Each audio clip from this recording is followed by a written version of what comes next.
As tensions rise along Israel's northern border, the Israeli military finds itself on high alert.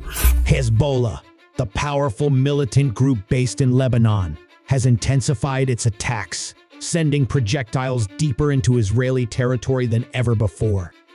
On Wednesday, the group fired a missile toward Tel Aviv, marking its farthest strike yet. But Israel's military is ready. Chief of Staff Lieutenant General Herzi Halevi addressed troops stationed near the border, hinting at the possibility of a ground invasion into Lebanon. With airstrikes targeting Hezbollah positions across the border, Halevi assured his soldiers that these operations are laying the groundwork for a potential ground maneuver. His message was clear: prepare yourselves. The conflict has escalated dramatically, with heavy casualties reported in Lebanon and air raid sirens wailing across Israel. Hezbollah has unleashed a wave of rockets, many of which were intercepted by Israeli defenses.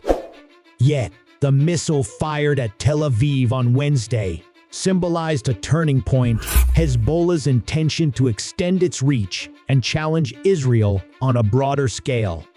With reserve troops being activated and airstrikes continuing, the region stands on the brink of all-out war. Thousands of civilians have fled northern Israel and southern Lebanon, seeking safety as both sides prepare for a potentially decisive showdown.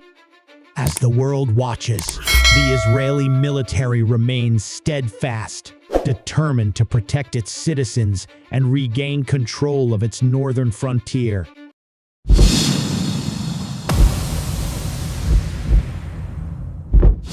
Subscribe to our channel and press the bell icon if you like our content.